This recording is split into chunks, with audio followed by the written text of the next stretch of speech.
Bonjour à tous, j'espère que vous allez tous bien. Aujourd'hui nous allons voir ensemble comment faire la corde de 6 fuseaux. Demain nous verrons comment faire la corde de 8 fuseaux. Et à chaque fois il y a 2 méthodes. Donc pour cela je vous ai préparé 3 paires de couleurs différentes pour que vous puissiez voir le trajet des fuseaux. Méthode numéro 1.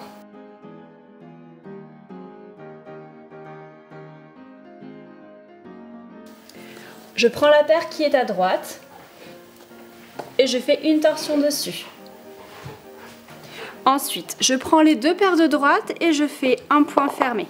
2 sur 3, 4 sur 3, 2 sur 1 et 2 sur 3. Ensuite, je prends les 2 paires de gauche et je recommence à faire un point fermé. Je reprends ma paire de gauche et je fais une torsion dessus.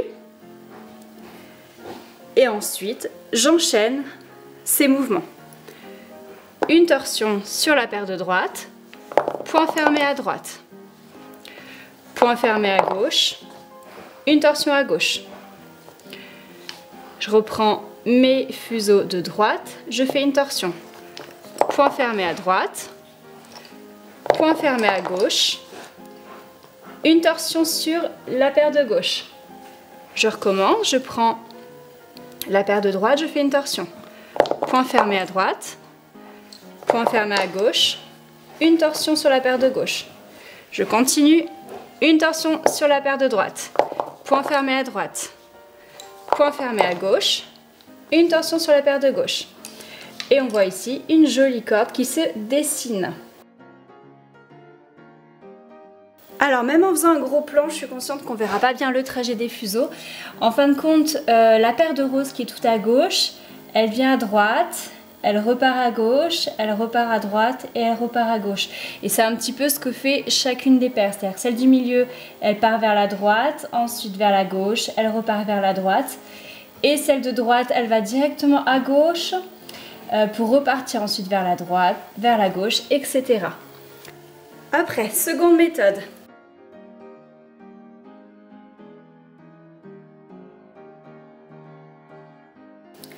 Lot numéro 1 avec un fuseau, lot numéro 2 avec 2 fuseaux, numéro 3 avec 2 fuseaux et lot numéro 4 avec un seul fuseau.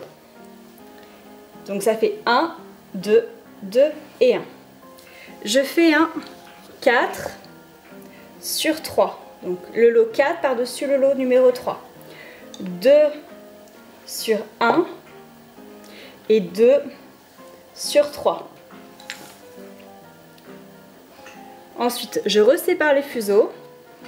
1, 2, 2, 1. Et je recommence. 4 sur 3.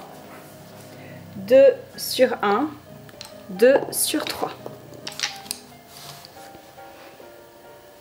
Je recommence. 1, 2, 2, 1. 4 sur 3. 2 sur 1. 2 sur 3. Je recommence. 1, 2, 2, 1. 1, 2, 2, 1. Je fais 4 sur 3. 2 sur 1. 2 sur 3. Je sépare 3 et 3 et je tire. Et je continue. 1, 2, 2, 1. 4 sur 3. 2 sur 1. 2 sur 3.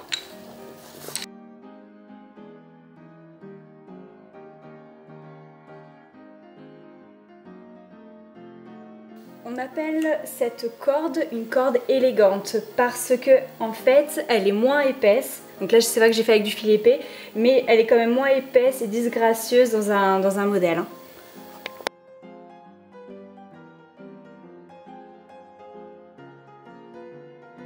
Ensuite, il y a encore une autre méthode qui est un petit peu moins utilisée parce qu'elle est moins jolie, mais elle existe quand même. Dans certains modèles, vous pouvez la retrouver, notamment dans un modèle où il y aurait beaucoup de cordes de 4 et que dans un mat, vous devez sortir 6 fuseaux à la fois. Et dans ce cas-là, il ne faut pas que ce soit quand même trop épais par rapport aux autres cordes de 4. Donc du coup, ce modèle, il y a plusieurs façons de l'expliquer. La plus simple que j'ai trouvée, ce sera de vous faire prendre la paire numéro 3 de la passer par-dessus la 2, par-dessous la 1.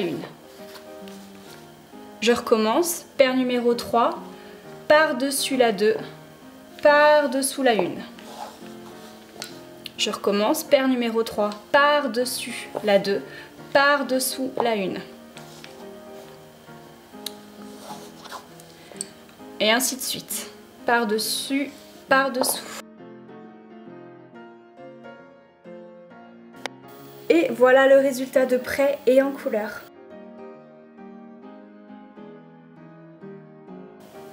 Il existe certainement d'autres croisements de 6. Je vous en ai trouvé 3 que j'ai retransmis sur cette vidéo, mais ne soyez pas offusqués si vous avez appris d'une autre façon, c'est possible aussi.